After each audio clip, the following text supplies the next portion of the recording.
ನಾನು ಅದಕ್ಕೆ 21 ಲಕ್ಷ ರೂಪಾಯಿ ನಾನು ವೈಯಕ್ತಿಕ ಪತ್ರಕರ್ತರ ಸಂಘ ಅಂತ ಹೇಳಿದ್ರೆ ಇದು ಸಾಮಾನ್ಯವಾದ ಸಂಘ ಅಲ್ಲ. ಇದು ಡಿ.ವಿ. ಗುಂಡಪ್ಪನವರು ಕಟ್ಟಿರುವಂತ ಒಂದು ಸಂಘ.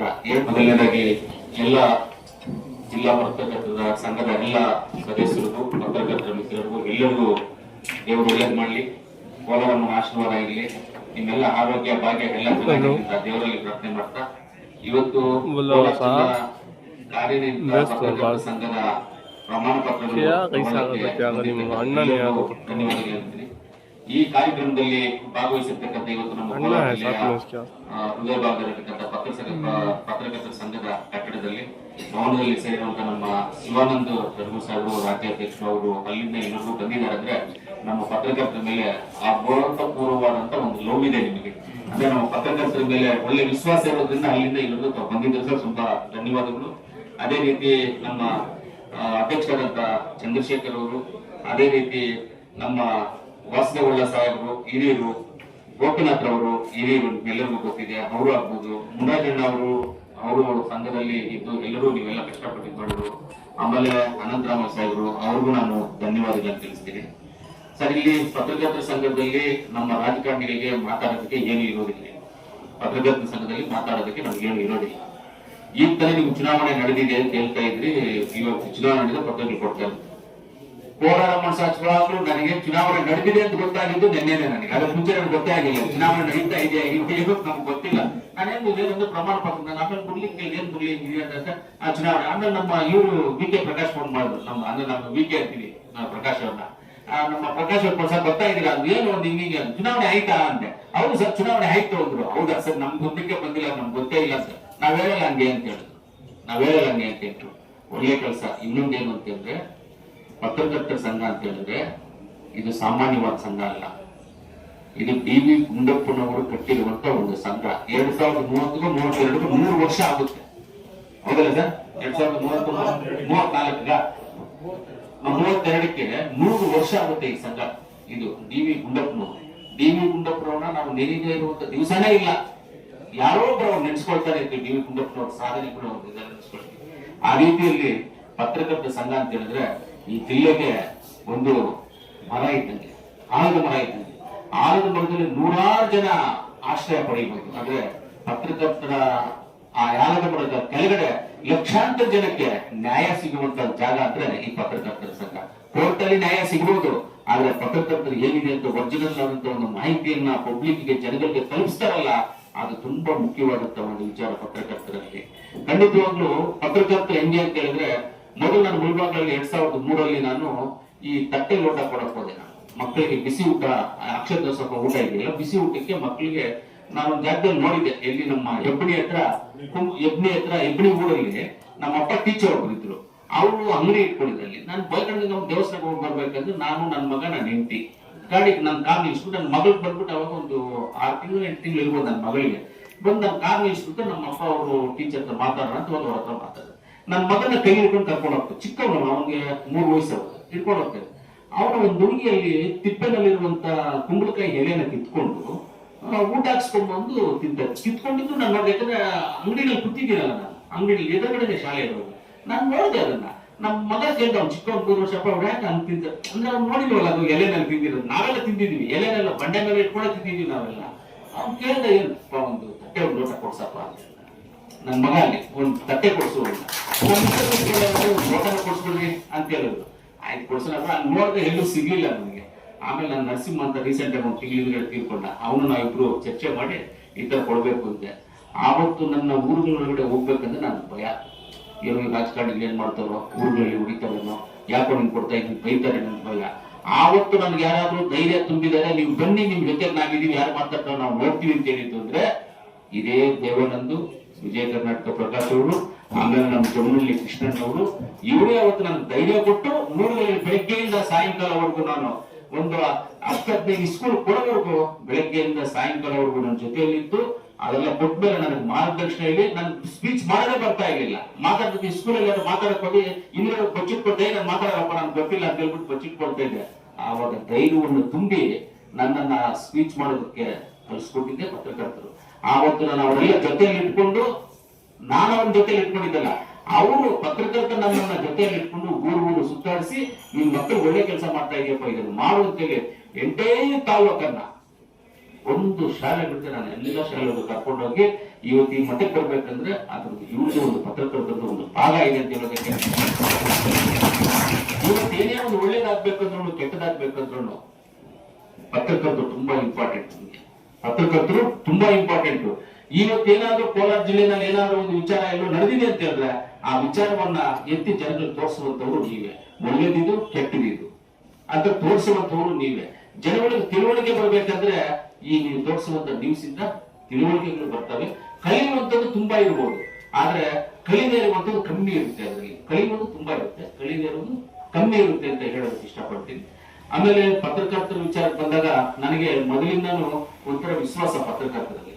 ನಾನು ಮುಂದಾಗಲೇ ಹೇಳ್ತಾ ಇದ್ದೆ, ನೀವು ಜಾಗ ತಗೊಳ್ರಿ, ನಾನು ಬಿಲ್ಡಿಂಗ್ ಕಟ್ಸ್ಕೊಡ್ತೀನಿ ಅಂತ. ಏನ್ ದೇವನ ಸರ್ ಹೇಳಿದ್ರಿ, ಪ್ರಕಾಶ್ ಸರ್ ಹೇಳಿದೆ, ನಾನು ಜಾಗ ತಗೊಳ್ಳಿ, ನೀವು ಬಿಲ್ಡಿಂಗ್ ಕಟ್ಸ್ಕೊಡುವಂತ ಜವಾಬ್ದಾರಿ ನಂದು, ಒಳ್ಳೆ ಬಿಲ್ಡಿಂಗ್ ಮಾಡಿಸ್ಕೊಡ್ತೀನಿ ನಾನು ಅಂತ ಹೇಳಿದೆ. ಒಳ್ಳೆ ಬಿಲ್ಡಿಂಗ್ ಮಾಡಿಸ್ತೀನಿ ಅಂತ. ಹೆಂಗಂದ್ರೆ ನಾನು ಕೆಲವು ಸ್ನೇಹಿತರಿದ್ದಾರೆ, ದೊಡ್ಡವರೆಲ್ಲ ಸ್ನೇಹಿತರಿದ್ದಾರೆ, ಅವ್ರಿಗೆ ಹೇಳ್ಬಿಟ್ಟು ನಾನು ಮಾಡ್ಸೋಣ ಅಂತ ಒಂದು ಪ್ಲಾನ್ ಮಾಡ್ಕೊಂಡಿದ್ದೆ. ಅದು ಜಾಗ ತಗೊಂಡಿಲ್ಲ, ಮಾಡಿಲ್ಲ. ಆಮೇಲೆ ಹಂಗೆ ಇದ್ದೋಯ್ತು, ಪರವಾಗಿಲ್ಲ. ಆಮೇಲೆ ಈ ಪತ್ರಕರ್ತರ ನಮ್ಮ ಕೋಲಾರ ಹೆಡ್ಕ್ವಾರ್ಟರ್ ಪತ್ರಕರ್ತರ ಸಂಘದಲ್ಲಿ ನಾನು ಇದು ಮಾಡಿದೆ ಅಂತ ಹೇಳಿದ್ರು. ಎಷ್ಟಾಯ್ತು ಏನಾಯ್ತು ನನಗೆ ಗೊತ್ತಿಲ್ಲ, ನಾನು ಜ್ಞಾಪಕ ಇಟ್ಕೊಳ್ಳೋದಿಲ್ಲ. ಪತ್ರಕರ್ತರ ಸಂಘದಲ್ಲಿ ನನ್ನನ್ನೇನು ಕೇಳಿಲ್ಲ, ಇದು ಮಾಡ್ಕೊಡಿ ಅಂತ ಯಾರು ಕೇಳಿಲ್ಲ ನನ್ನನ್ನ. ಏನೋ ನೀವು ಕನ್ಸ್ಟ್ರಕ್ಷನ್ಗೆ ಏನಾದ್ರು ಸಹಾಯ ಮಾಡಿ ಅಂತ ಹೇಳಿದ್ರು. ಅದಕ್ಕೆ ಮುಂಚೆ ಕನ್ಸ್ಟ್ರಕ್ಷನ್ಗೆ ಅನೇಕ ಜನ ರಾಜಕಾರಣಿಗಳು ಮಾಡಿದ್ದಾರೆ, ಸಹಾಯವನ್ನು ಮಾಡಿದ್ದಾರೆ. ಆದ್ರೆ ಇದನ್ನು ಮಾಡಿ ಅಂತ ಹೇಳಿದ್ರು. ನಾನು ಹೇಳಿದೆ ಅವ್ರಿಗೆ 5 ಲಕ್ಷ 3 ಲಕ್ಷ 4 ಲಕ್ಷ ಕೊಡೋದು ಮಾಡೋದು ಅದೆಲ್ಲ ಚೆನ್ನಾಗಿರೋಣ. ಅನಿಲನ ಹೇಳಿದ್ರು ಚೆನ್ನಾಗಿರಲ್ಲ, ಚಂದ್ರನ ಹೇಳಿದ್ರು ಚೆನ್ನಾಗಿರೋಣ, ನಾವೆಲ್ಲ ಮಾಡಿಸ್ಬಿಡೋಣ ಚೆನ್ನಾಗಿರುತ್ತೆ ಅಂತ ಹೇಳ್ಬಿಟ್ಟು ಅವಾಗ ಎಲ್ಲವನ್ನು ಮಾಡಿದ್ವಿ. ಎಷ್ಟು ಖರ್ಚಾಯ್ತು ನಮ್ಗೆ ಗೊತ್ತಿಲ್ಲ, 24 26 ಎಷ್ಟಾಗಿದೆ ಗೊತ್ತಿಲ್ಲ, ನಾವು ಕೊಟ್ವಿ, ಮಾಡಿದ್ವಿ, ಎಲ್ಲ ಆಯ್ತು, ಕ್ಲಿಯರ್ ಆಯ್ತು, ಚೆನ್ನಾಗಿದೆ. ಪತ್ರಕರ್ತರ ಗೌರವ ಚೆನ್ನಾಗಿದೆ. ಇದೇನಂದ್ರೆ ಎಲ್ಲಾದ್ರೂ ಏನಾದ್ರೂ ಒಂದು ಮಾಡಿದಾಗ ನಾವು ಶಾಶ್ವತವಾಗಿ ಉಳಿಯುವಂತದ್ದು ಮಾಡ್ಬೇಕು. ಡಿ ವಿ ಗುಂಡಪ್ಪನವರು ಈ ಪತ್ರಕರ್ತರ ಸಂಘವನ್ನು ಕಟ್ಟಿ ಉಳಿಸಿದೆ.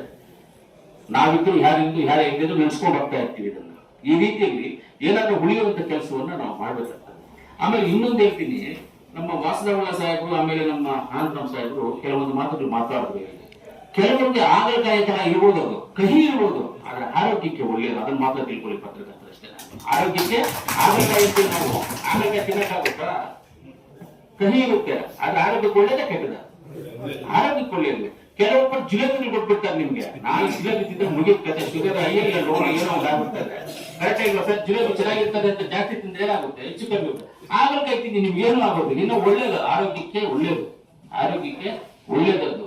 ಆ ರೀತಿ ನಾವು ಹೇಳಿದ ಮಾತುಗಳಲ್ಲಿ ಅರ್ಥ ಮಾಡ್ಕೊಂಡವರು ಒಳ್ಳೆ ಅರ್ಥ ಮಾಡ್ಕೋಬಹುದು. ಯಾಕಂದ್ರೆ ಅದಕ್ಕೆ ಸೀನಿಯರ್ ಪತ್ರಕರ್ತರು ಸೀನಿಯರ್ ಅಂತ ಹೇಳಿದ್ರೆ ಇವರೇ ಇಂಥವ್ರೆ ಸೀನಿಯರ್ ಅಂತ. ಇವಾಗ ನಮ್ಮ ಓಸಲಿನ ನಮ್ಮ ಗೋಪಿನಾಥ್ ಸರ್ ಹೇಳ್ತಾ ಇದ್ರು ಕೆಲವೊಂದು ವಿಚಾರಗಳನ್ನ, ಇದೆಲ್ಲ ನಾವು ತಿಳ್ಕೊಬೇಕು. ಅವ್ರು ಹೇಳೋ ಮಾತುಗಳು ನಮಗೆ ಕಹಿಯಾಗಿರ್ಬೋದು, ಆದ್ರೆ ಆರೋಗ್ಯಕ್ಕೆ ಒಳ್ಳೇದು. ಅದನ್ನ ನಾನು ತಿಳ್ಕೊಂಡಿದ್ರು ಅಷ್ಟೇ, ನೀವೇ ತಿಳ್ಕೊಂಡು ಗೊತ್ತಿಲ್ಲ. ನಾನು ಆರೋಗ್ಯಕ್ಕೆ ಒಳ್ಳೇದು ಅಂತ ನಾನು ತಿಳ್ಕೊಂಡಿದ್ದೀನಿ. ಅದರಿಂದ ಒಳ್ಳೆಯದಾಗಿದೆ. ಆಮೇಲೆ ಪ್ರಮಾಣ ಪತ್ರ ಕೊಡಿ ಸರ್. ಫೈನಲ್ ಆಗಿ ಪತ್ರಕರ್ತರಲ್ಲಿ ನಾನೊಂದು ಮನವಿ ಮಾಡ್ತೀನಿ. ಏನ್ ಮನವಿ ಅಂತ ಹೇಳಿದ್ರೆ, ಇವತ್ತು ನೀವು ಪತ್ರಕರ್ತರ ಸಂಜೀವಿನಿ ನಿಧಿ ಏನೇನು ನಿಧಿ ಅಂತ ಕಲ್ಯಾಣ ನಿಧಿ ಅಂತ ಮಾಡ್ಕೊಂಡಿದೆ. ಅದು ಒಳ್ಳೆ ಕಾರ್ಯಕ್ರಮ. ಕಲ್ಯಾಣ ನಿಧಿ ಪತ್ರಕರ್ತರ ಫ್ಯಾಮಿಲಿಗೆ ಯಾರಿಗೂ ಏನು ತೊಂದರೆ ಆಗಬಾರ್ದು, ದೇವರು ಕಾಪಾಡಲಿ.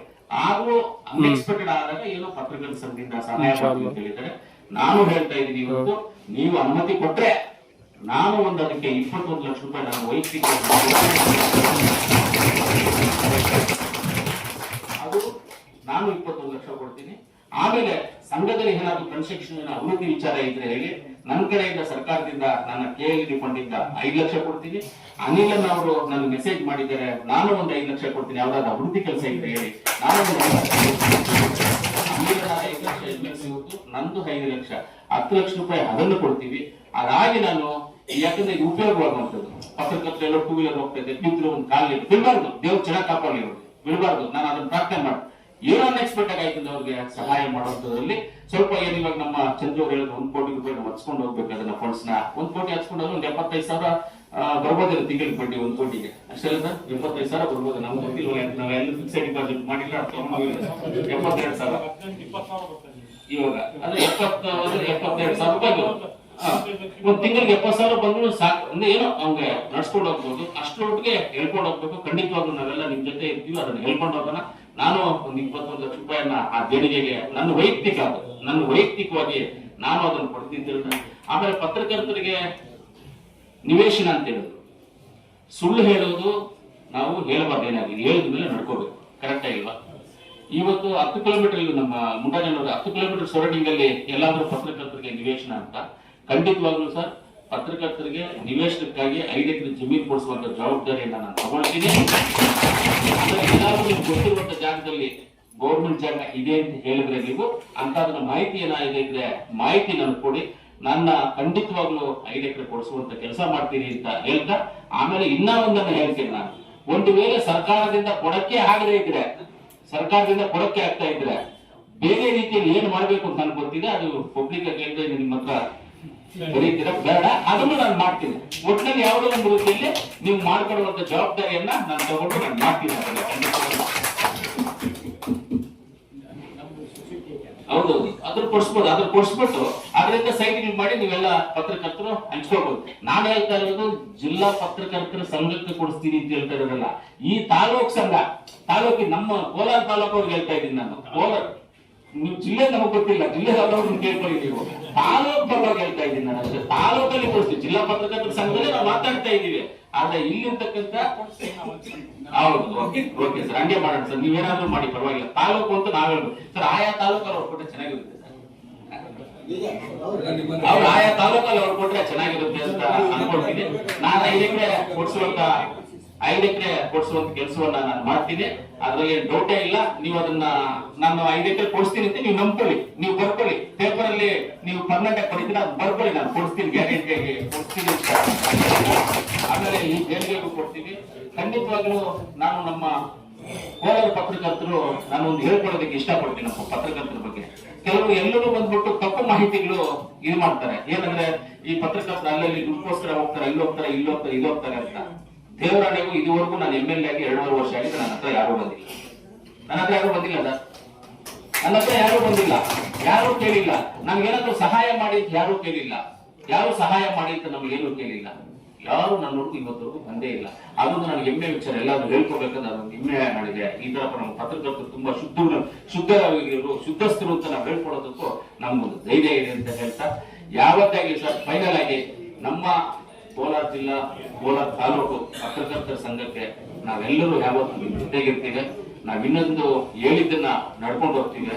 ಆಮೇಲೆ ನನಗೊಂದು ಕ್ಯಾರೆಕ್ಟರ್ ಇದೆ, ನಾನು ಮೋಸ ಮಾಡಲ್ಲ, ಅನ್ಯಾಯ ಮಾಡಲ್ಲ, ನಾನು ಯಾರ ಹತ್ರ ತಗೊಳ್ಳೋದಿಲ್ಲ. ಐ ಆಮ್ ನಾಟ್ ಕರೆಕ್ಟ್, ಒಂದು ಸಿಂಗಲ್ ಪೈಸಾ ಎಲ್ಲೂ ತಗೊಳ್ಳೋದಿಲ್ಲ.